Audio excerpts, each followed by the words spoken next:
Di sini saya akan menjelaskan tentang pengertian risiko strategis. Nah, risiko strategis adalah risiko akibat ketidaktepatan dalam pengambilan atau pelaksanaan suatu keputusan strategis serta kegagalan dalam mengantisipasi perubahan lingkungan bisnis.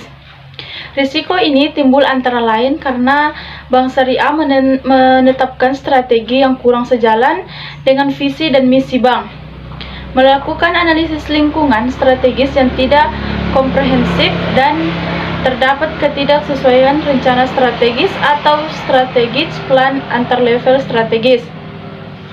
Nah, risiko diartikan dalam salinan peraturan OJK nomor 65/POJK 03/2016 adalah potensi kerugian akibat terjadinya suatu peristiwa tersebut. Nah, risiko strategis umumnya timbul antara lain karena bank menetapkan strategi yang kurang sejalan dengan visi dan misi bank, melakukan analisis lingkungan strategis yang tidak komprehensif, terdapat ketidaksesuaian rencana strategis atau yang sering disebut dengan strategic plan antar level strategis. Yang kedua, profil risiko strategis. Nah, kajian manajemen risiko memang tengah naik daun. Lembaga keuangan termasuk Bank Syariah setidaknya telah mengakui bahwa mereka harus memperhatikan cara-cara untuk memitigasi risiko agar bisa tetap mempertahankan daya saing, profitabilitas, dan loyalitas nasabah.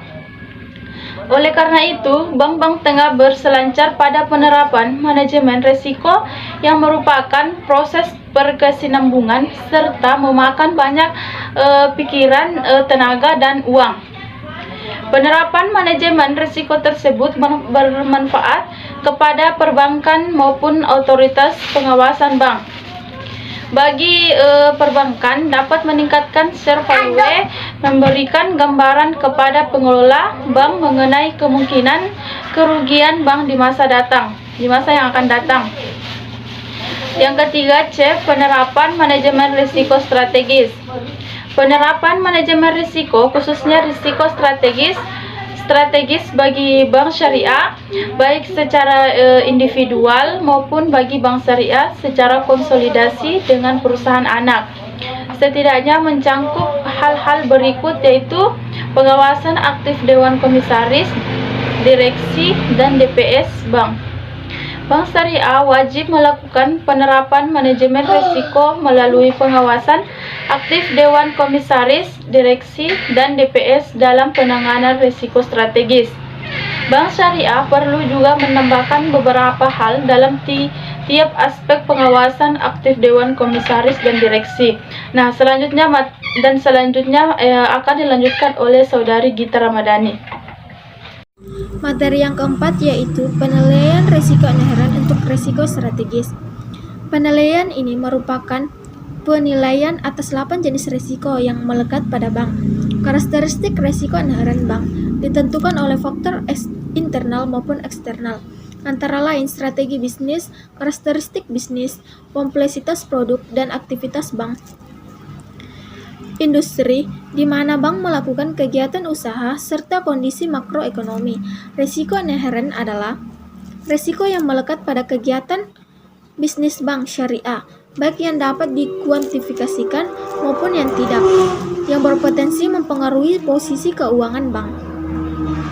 Adapun indikator risiko inheren ada 5, yaitu: yang pertama, kesesuaian strategis dengan kondisi lingkungan bisnis.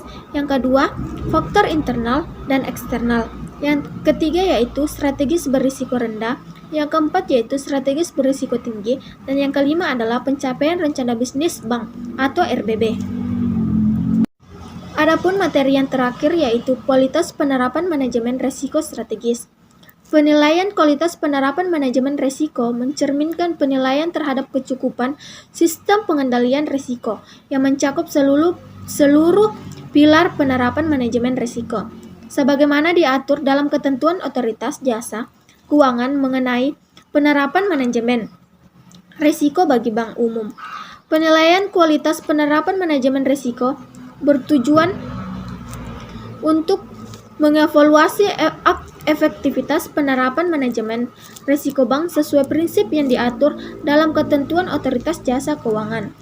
Mengenai penerapan manajemen risiko bagi bank umum, kualitas penerapan manajemen risiko dilakukan terhadap 8 jenis risiko, yaitu risiko pasar, risiko likuiditas, risiko kredit, risiko operasional, risiko hukum, risiko reputasi, risiko strategis, dan risiko kepatuhan.